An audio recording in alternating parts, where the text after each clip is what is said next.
बरसे भीगे, चुनाव वाली रंग बरसे। इलेक्शन है, नेताओं के चेहरे से नकली रंग उतरने लगा है। मुखौटे में छिपे चेहरे बाहर आ रहे हैं, ललकार रहे हैं, गुर्रा रहे हैं, डरा रहे हैं। वोटों के बैंक फिर से खुल गए। चुनाव को तमाशा बनाने पर नेता फिर से तुल गए। इस तमाशे में कौन मदारी है और कौन है जमूरा, आखिर कौन है बाजीगर और कौन है मोहरा। जब यह देख के तमाशा, जब सारा देश हैरान है, सचमुच मदारी की भाषा यही इस तमाशे की जान। मोदी को तो भैया समुद्र में फेंक दो, साथी के लिए मार भी दूंगा और मर भी जाऊंगा। कांग्रेस के प्रत्याशी ने यह कह दिया कि मोदी के बैंक टुकड़े टुकड़े करते रहते हैं। चुनाव के करीब आते ही मदारियों की भाषा अचानक बदल गई।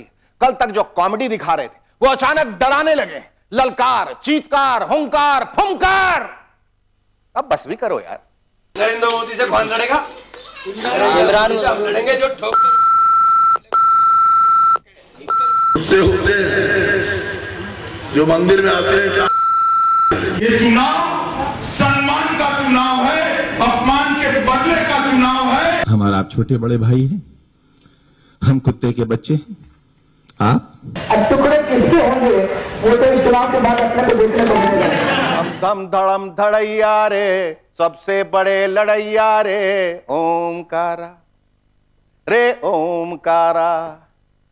आंखें तेज ततैया, दोनों जीभ सांप का फुंकारा, ओमकारा रे ओमकारा रे ओमकारा। बहुत गर्मी है इन नेताओं के खून में। खून उबल ही नहीं रहा है, बल्कि नाक और कान से धुआं बनकर बाहर भी निकल रहा है। WWF में जाकर क्यों नहीं लड़ लेते नेताजी? चुनाव लड़ने की क्या जरूरत है? कुश्ती और बॉक्सिंग में चले जाते तो ओलंपिक में भारत को 2-4 मेडल से दिला देते। लेकिन नहीं, नेताजी कहीं नहीं जाएंगे, यहीं चुनाव लड़ेंगे और जनता को भी आपस में लड़वाएंगे।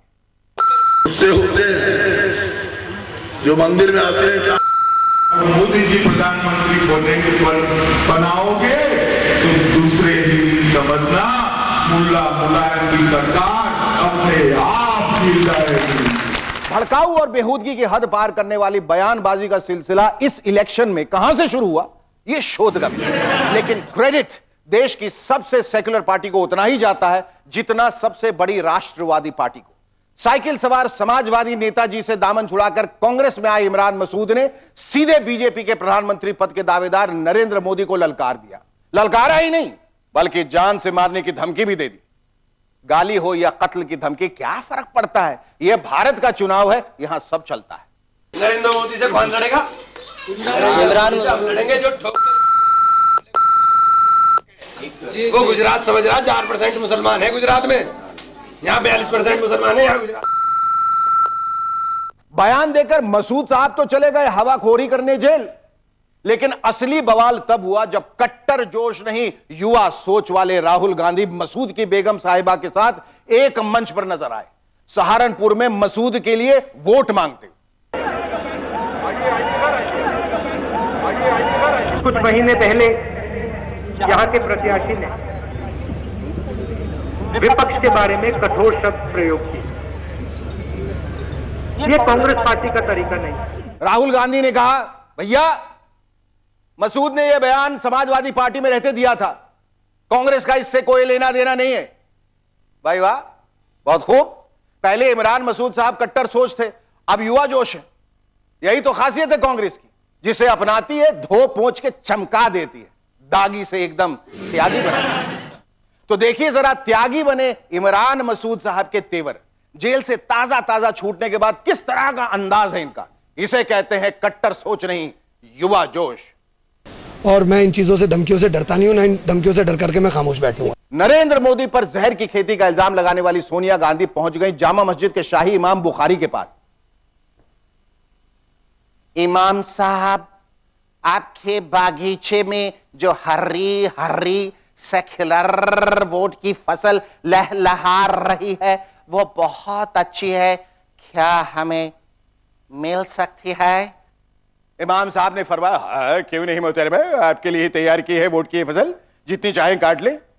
मैं चाहती हूं ये हरे हरे सेक्युलर वोट्स सिर्फ और सिर्फ कांग्रेस पार्टी को मिले, किसी और को नहीं, क्योंकि जहर की खेती करने वालों का मुकाबला सिर्फ हरे हरे सेक्युलर वोटों से हो सकता है। आप बेफिक्र रहे मोहतरमा। कांग्रेस को हरे हरे सेक्युलर वोट चाहिए तो बीजेपी को भगवा रंग वाले राष्ट्रवादी वोट। बीजेपी के लिए यूपी में यह वोट जुटाने का बीड़ा उठाया गुजरात से विशेष तौर पर मंगवाए गए अमित शाह ने। गुजरात में सांप्रदायिक सौहार्द कायम करने का अद्भुत ट्रैक रिकॉर्ड रखने वाले अमित शाह ने आते ही अपने कारनामे दिखाने शुरू कर दिए। सामाजिक सद्भाव बढ़ाने वाले क्या भाषण देते हैं शाह साहब। मोदी जी प्रधानमंत्री बनाओगे तो दूसरे ही समझना मुल्ला मुलायम की सरकार अपने आप गिर जाएगी। ये मोदी जी के ट्रेनिंग का असर है या फिर अमित शाह का अपना टैलेंट, जो भी हो, लेकिन यूपी में भीड़ जुट रही है। अमित शाह एक ही सुर में तमाम दुश्मनों को ललकार रहे हैं। यह देखकर राजस्थान में बैठी महारानी साहिबा को भी जोश आ गया। इमरान मसूद के मामले में वसुंधरा राजे ने भी तलवार खींच ली। अब टुकड़े किसके होंगे वो तो इस चुनाव के बाद अपने को देखने को मिलेगा। बयानों के कीचड़ में कुछ लोग कमल खिला रहे हैं तो कुछ लोग साइकिल भी चला रहे हैं। किसी जमाने में शिक्षक रहे नेताजी ने अस्थायी शिक्षकों को परमानेंट करने का वादा किया था। बिल लाने की तैयारी थी, लेकिन नेताजी खुलेआम कह रहे हैं वोट नहीं दोगे तो बिल वापस हो जाएगा। वोट देंगे, नहीं वोट देंगे, हम भटका लेंगे। समाजवादी पार्टी में एक और बड़े भारी बयानवीर है, नाम है नरेंद्र भाटी। वही जिन्होंने अपनी ड्यूटी ठीक से निभाने के जुर्म में चुटकियों में आईएएस ऑफिसर दुर्गा शक्ति नागपाल का ट्रांसफर करा दिया था। गौतम बुद्ध नगर से चुनाव लड़ रहे भाटी ने अपने पहलवानों को शिक्षा दी है, जमकर बोगस वोटिंग कराओ, सरकार अपनी है। हालांकि भाटी साहब के खिलाफ एफआईआर दर्ज कर ली गई है, लेकिन वो बेफिक्र है, आखिर सरकार अपनी जो है। अपने गांव के पोलिंग है भी 90% करो और कहीं और का पिछड़ रहा हो तो फिर वहां पहुंच जाओ। यहाँ कोई नहीं रोकेगा, यहाँ तो बाइक से कहीं निकल जाओ। यहाँ कोई कौन रोकेगा नोएडा, कहीं भी निकल जाओ, किसी पोलिंग पर चले जाओ। जहाँ कहीं कमी दिख रही हो वहीं के में जा लगो। कमाल की भाषा है, अद्भुत वाणी है। चुनाव 2014 तेरी यही कहानी है। बीजेपी और समाजवादी पार्टी से मुकाबला करने के लिए कांग्रेस ने यूपी में जो हथियार निकाला है वो बहुत ही बेलगाम है। नाम है बेनी प्रसाद वर्मा। बहुत ही विलक्षण व्यक्ति हैं बेनी बाबू, काट खाने में माहिर। आओ, कांग्रेस ने दुश्मनों को काट खाने के लिए बेनी बाबू को एकदम खुला छोड़ दिया। गांधी जी सेकुलरिज्म के लिए शहीद हुए, मोदी आज तो सबसे बड़ा गुंडा है। मुलायम सिंह जिंदगी में कुछ भी नहीं बन पाएंगे। होते हैं जो मंदिर में आते हैं प्रधानमंत्री बनने चले। यूपीए की रक्षा के लिए लालू जी लगातार अपनी लाठी को तेल पिला रहे थे, लेकिन जौहर दिखाने का मौका ही नहीं मिल रहा था। ससुरा परिवार में चिक चिक, पार्टी में बगावत, आखिर काका संभालते लालू जी। लेकिन जब भी मौका मिला लालू जी मोदी और बीजेपी पर टूट पड़े। मोदी बहुत नकली है, वो खून का सौदागर है। भाषा की शालीनता, शब्दों की मर्यादा, बयानों का स्तर सब कुछ खो रहा है। 2014 के चुनाव में यह सब क्या हो रहा है? किसे फिक्र है, किसे है परवाह? यहां तो घटिया संवादों पर भी है वाह वाह।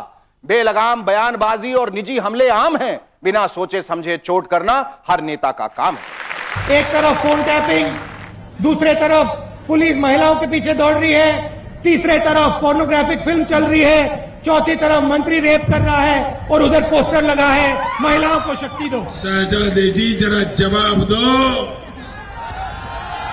ये बाजीगर कौन है? ये किमियागर कौन है? उनके सामने सिर्फ एक ही लक्ष्य है, उन्हें तो सिर्फ प्रधानमंत्री की कुर्सी दिखाई दे रही है। आप अपनी माँ की बातों को भी गुब्बारा मानते हो क्या? भाजपा के लोग गुब्बारे खूब उड़ाते हैं, लोगों को सुनहरे सपने दिखाते हैं। तुम भी लड़ो हम भी लड़े, लड़ती रहे जिंदगी। बहुत गंदगी है इस सियासी जिंदगी में बाबू, बहुत गंदगी है। राजनीति काजल की कोठरी है, सत्ता एक कड़वा निवाला है, लेकिन ये इलेक्शन ओ लाला। इतराए नेता, इठलाए नेता, घबराए नेता, अकलाए नेता, शर्माए नेता, सकुचाए नेता, गुर्राए नेता, थर्राए नेता, गुस्साए नेता, खिसियाए नेता, तरह तरह के नेता, तरह तरह के पैतरे।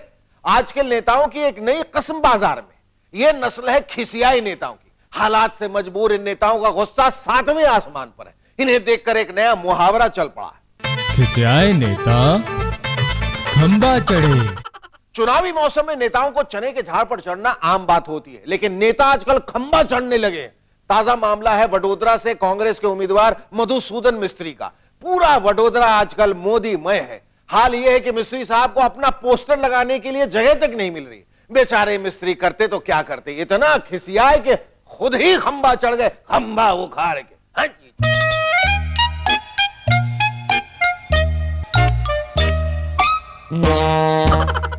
मधुसूदन मिस्त्री ने मोदी के पोस्टर के ऊपर अपना पोस्टर चेप दिया और कानून तोड़ने के बदले प्रशासन ने उन्हें जेल भेज दिया। सरकारी तंत्र के हिसाब से नरेंद्र मोदी बड़ौदा से चुनाव जीतना चाहता है। पिलर के ऊपर क्लाइम करते हुए जो पोस्टर छिपा हुआ है उसको टेयर करते हुए उनके अपने पोस्टर खुद लगाने के लिए कोशिश कर रहे थे। वो इलेक्शन कमीशन को ही चैलेंज कर रहे हैं। वैसे खिसियाई नेताओं का खंबा चढ़ना कोई नई बात नहीं है। दिल्ली के विधानसभा चुनाव से पहले अरविंद केजरीवाल भी इसी तरह खंबा चढ़े थे, खंबा उखाड़ के।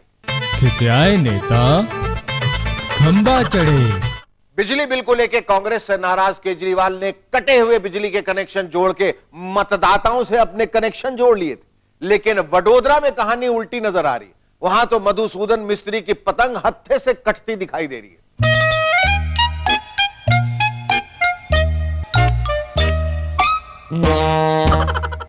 बात करते हैं देश के नंबर 1 खसियाए और खिसियाए नेता अरविंद केजरीवाल और उनकी पार्टी की। केजरीवाल साहब सिस्टम से बहुत नाराज हैं। लोकसभा चुनाव लड़कर वो सिस्टम बदलना चाहते हैं, लेकिन आपके भीतर का सिस्टम ही सवालों के घेरे में। कई नेता बागी हो गए हैं तो कई अपनी लोकसभा के टिकट लौटा रहे हैं, धनाधन धनाधन। इस वक्त केजरीवाल साहब मेरे साथ हैं। केजरीवाल साहब नमस्कार। ये क्या हाल बना रखा है केजरीवाल साहब, कुछ लेते क्यों नहीं? लेना और देना इस देश में मैं दोनों बंद करा दूंगा जी। मेरा खासना महत्वपूर्ण नहीं है जी, जनता का जागना महत्वपूर्ण है और जनता जाग गई। जनता का तो पता नहीं, लेकिन आपके परिवार वाले जरूर जाग जाते होंगे। वैसे बाबा रामदेव अपनी फार्मेसी में खांसी मिटाने की बहुत सारी दवाइयां और चूरन बनाते, कभी ट्राई किया आपने? बाबा जी अपने नुस्खे सिर्फ बीजेपी वालों को ही देते हैं जी। उनका इलाज नरेंद्र मोदी को मुबारक हो। मेरा इलाज तो जी इस देश की जनता ही करेगी। हमारी सरकार बनेगी, सशक्त लोकपाल आएगा, स्वास्थ्य केंद्रों का ऑडिट भी होगा जी, उसके बाद मुझे सही इलाज मिलेगा और खांसी एकदम गायब हो जाएगी जी। सरकार कहां से बनेगी? जनता जाग गई है, लेकिन आपके आधे कैंडिडेट्स भाग गए हैं। केजरीवाल साहब टिकट वापस कर रहे हैं एक एक करके। भगोड़े उम्मीदवारों को रोकने का क्या इलाज है आपके पास? इस बारे में हमने जनता की राय ली है। जनता के सुझाव के मद्देनजर हमने ये बोर्ड बनवाया जी। बिका हुआ माल वापस नहीं होगा जी, बिल्कुल। अरे ये क्या है केजरीवाल साहब? अरे गलत आ गया जी, ये है दिया गया टिकट वापस नहीं होगा। हाँ ये ठीक है, अनुशासन बहुत जरूरी है पार्टी में, वरना आपके के किराए पर झाड़ू फिर जाएगा। सलमान खान की तरह आप भी बोल दीजिए, मैं एक बार चुनाव लड़ने का कमिटमेंट कर देता हूं तो फिर किसी कैंडिडेट की नहीं सुनता। केजरीवाल साहब हमसे बात करने के लिए बहुत बहुत धन्यवाद। आपने गौर फरमाया है, इस बार इलेक्शन नहीं स्टार वॉर है। सिनेमा की दुनिया के कई सितारे मैदान में। इलेक्शन उलाला। तारे जमीन पर, लेकिन पता चला चुनाव के बाद सारे जमीन पर। खैर ये तो 16 मई के बाद की कहानी है। फिलहाल चुनावी सितारों के बीच एक सितारा सबको एकदम आउटशाइन कर रहा है। यूं तो लड़ने को हम मथुरा से लेकर मुंबई तक कहीं से भी लड़ सकते थे, लेकिन देखने वाली बात यह है कि हमारे मोदी जी ने कहा कि बसंती तुम मथुरा से लड़ो, इसलिए हम मथुरा से लड़ लिए। बहुत अच्छा किया। यूं कि कौन बोला? देखो साहब, हमें बड़बड़ करने की आदत तो है नहीं, लेकिन जब तक हम वोटरों को यह नहीं समझाएंगे कि हमें वोट क्यों देना है, तो फिर वो हमें वोट क्यों देगा? महिला जीतेगी, बहुत खुशी की बात है। सारी महिला मेरे साथ होंगे। महिलाओं के लिए मुझे बहुत काम करना है। ये मेरे लिए एक बहुत अच्छा एक मौका मिला है काम करने के लिए। चल धन्नो, आज तेरी बसंती की इज्जत का सवाल है। ये डायलॉग अब बदल चुका है। हेमा मालिनी जी का नया डायलॉग है, चल मेरी ऑडी, बसंती के इलेक्शन का सवाल है।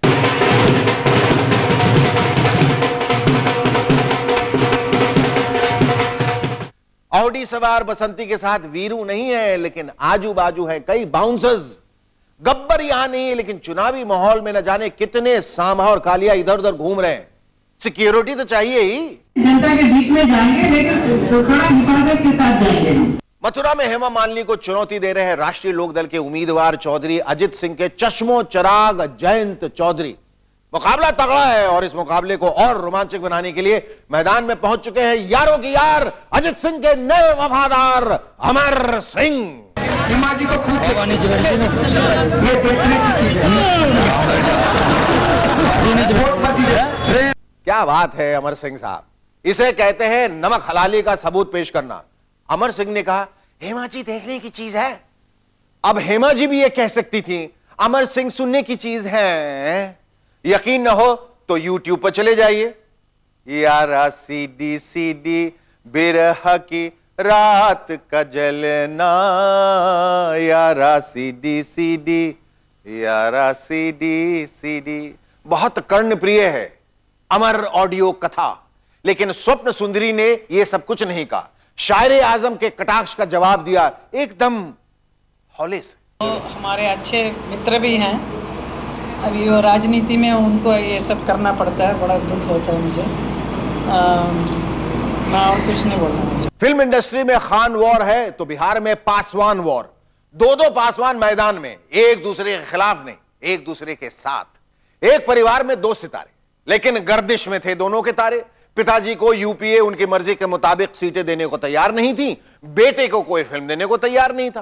दोनों बहुत परेशान थे, लेकिन जिसका कोई नहीं उसका मोदी है यारों।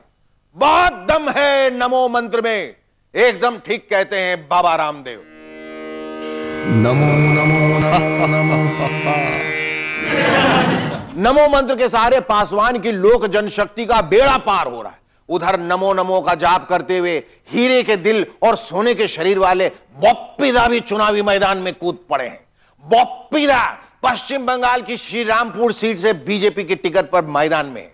2004 में बॉप्पीदा कांग्रेस के साथ थे, लेकिन बॉप्पीदा इस बार अपना गाना बीजेपी के लिए गा रहे हैं। दिल में हो तुम, आंखों में तुम, बोलो तुम्हें कैसे चाहूं। अच्छा हुआ बॉप्पीदा आप पहले पॉलिटिक्स में नहीं आए, वरना सरकार सोना गिरवी रखने के बदले आपको ही गिरवी रख देती। गाना जारी रखिए बॉप्पीदा, हंसिए गाइए और वोट जुटाइए। देश के इतिहास के सबसे मनोरंजक चुनाव की तमाम सतरंगी और अतरंगी खबरों के साथ कल फिर मुलाकात होगी। आप हमारे फेसबुक पेज को लाइक कर सकते हैं, आप हमें ट्विटर पर भी फॉलो कर सकते हैं। एंटरटेनमेंट के लिए देखते रहिए इलेक्शन ऊलाला और खबरों के लिए देखते रहिए आज।